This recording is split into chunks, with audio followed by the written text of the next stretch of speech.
आत्मीय परिजनों, सभी को भाव भरा प्रणाम। ओम अखंडमंडलाकारं व्याप्तं येन चराचरं तत्पदं दर्शितं येन तस्मै श्री गुरुवे नमः। तस्मै श्री गुरुवे नमः। ओम श्री गुरुवे नमः। गुरु गीता, शंकर रूप सद्गुरु को बारंबार नमन। गुरु गीता आध्यात्म विद्या का परम गोपनीय शास्त्र है। हाँ, इसे समझने के लिए गहरी तत्व दृष्टि चाहिए। यह तत्व दृष्टि विकसित हो सके तो पता चलता है कि वैदिक ऋचाएँ जिस सत्य का बोध कराती हैं, उपनिषद की श्रुतियों में जिसका बखान हुआ है, गुरु गीता में भी वही प्रतिपादित है।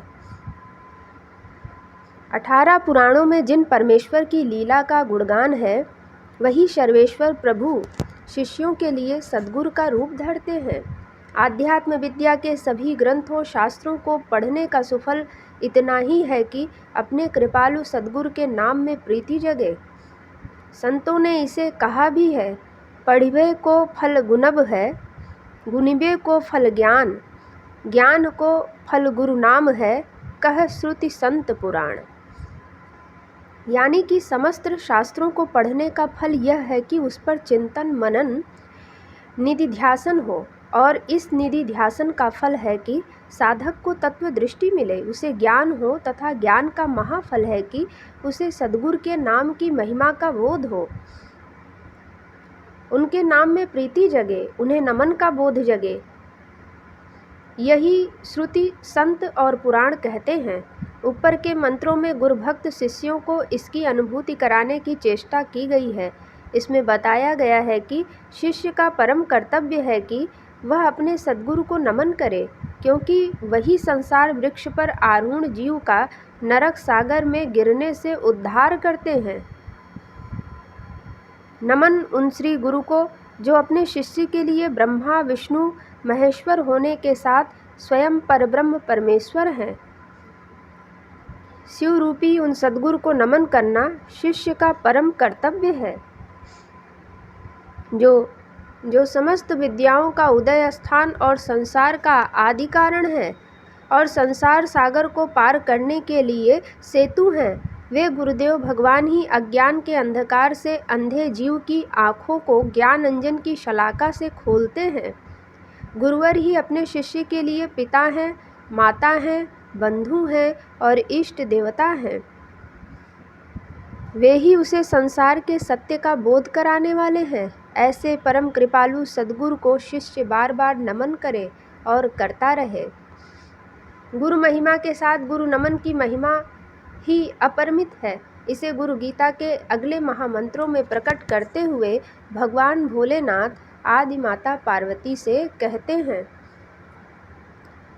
यत् सत्येन जगत् सत्यम, यत् प्रकाशेन भाति तत्, यदा आनंदेन नंदन्ति तस्मै श्री गुरुवे नमः। यस्य स्थित्या सत्यमिदं यद्भाति भानुरूपतः, प्रियं पुत्रादि यत् प्रीत्या तस्मै श्री गुरुवे नमः। येन चेतयते हीदं चित्तं चेतयते नायं जाग्रत् स्वप्नं सुषुप्त्यादि, तस्मै श्री गुरुवे नमः। यस्य ज्ञानादिदं विश्वं न दृश्यं भिन्न भेदतः, सदेक रूप रूपाय, तस्मै श्री गुरुवे नमः।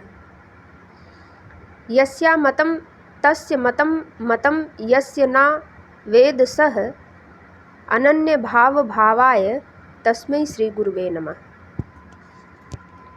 सद्गुरु नमन के इन महामंत्रों में गहन तत्व चर्चा है। गुरु तत्व परमात्म तत्व और प्रकृति या सृष्टि तत्व अलग अलग नहीं है, यह सब एक ही है। भगवान शिव के वचन शिष्य को समझाते हैं, जिस सत्य के कारण जगत सत्य दिखाई देता है, अर्थात जिनकी सत्ता से जगत की सत्ता प्रकाशित होती है, जिनके आनंद से जगत में आनंद फैलता है, उन सच्चिदानंद रूपी सद्गुरु को नमन है। जिनके सत्य पर अवस्थित होकर यह जगत सत्य प्रतिभासित होता है, जो सूर्य की भांति सभी को प्रकाशित करते हैं, जिनके प्रेम के कारण ही पुत्र आदि सभी संबंध प्रीतिकर लगते हैं, उन सद्गुरु को नमन है, जिनकी चेतना से यह संपूर्ण जगत चेतन प्रतीत होता है। हालांकि सामान्य क्रम में मानव चित्त को इसका बोध नहीं हो पाता। जागृत, स्वप्न, सुषुप्ति आदि अवस्था को जो प्रकाशित करते हैं, उन चेतना रूपी सद्गुरु को नमन है, जिनके द्वारा ज्ञान मिलने से जगत की भेद दृष्टि समाप्त हो जाती है और वह शिव स्वरूप दिखाई देने लगता है, जिनका स्वरूप एकमात्र सत्य का स्वरूप ही है, उन सद्गुरु को नमन है। जो कहता है कि मैं ब्रह्म को नहीं जानता, वही ज्ञानी है। जो कहता है कि मैं जानता हूँ, वह नहीं जानता। जो स्वयं ही अभेद्य एवं भावपूर्ण ब्रह्म है, उस सद्गुरु को नमन है। सद्गुरु नमन के इन महामंत्रों में गहरा तत्व विचार है। इनमें वेदांत का गहन बोध है। इनमें जो कुछ भी गाया है, उसे लौकिक बुद्धि से, कोरे पांडित्य से समझ पाना एकदम असंभव है। इन्हें समझने के लिए शिष्य की श्रद्धा, साधक की आस्था और महातपस्वी की निर्मल चेतना चाहिए। गहरी, परिपक्व व परिष्कृत गुरुभक्ति से इन महामंत्रों का रहस्य मानवीय चेतना में समा सकता है, अन्यथा किसी भी तरह से नहीं। तो सबसे पहले इन महामंत्रों को समझने से पहले यह जान लें कि गुरुदेव केवल देह की दृष्टि से ही मनुष्य हैं, अन्यथा उनमें कोई मानवीय भाव नहीं है। उनका शरीर तो मनुष्य का है, परंतु उसमें विद्यमान चेतना सर्वथा ईश्वरी है। उनके जीवन के संपूर्ण क्रियाकलाप ब्राह्मी चेतना की ही अभिव्यक्ति है। इस तथ्य को आत्मसात करने पर ही यह समझना संभव होता है कि ब्राह्मी चेतना के गुण कर्म स्वभाव ही अपने सद्गुरु के गुण कर्म स्वभाव हैं। जो ब्रह्म है वही सद्गुरु हैं। बस फर्क है तो इतना कि ब्रह्म निर्गुण, निराकार और निर्विशेष हैं और कृपालु सद्गुरु शिष्यों पर कृपा करने के लिए ब्रह्म का सगुण, साकार और सविशेष रूप है। इसमें भी असलियत यह है कि यह फर्क मात्र दिखता है, आभासी, दिखावटी और बनावटी है, असलियत में है नहीं। असलियत में तो गुरुदेव भगवान साकार दिखते हुए भी निराकार हैं, एक कमरे में रहते हुए भी सर्वव्यापी हैं, अपनी बाहरी उपस्थिति के बावजूद शिष्यों के अंतःकरण के स्वामी और अंतर्यामी हैं। परम कृपालु सद्गुरु की देह में जिस ब्रह्म चेतना का आवास अधिष्ठान है, वही जगत का कारण है।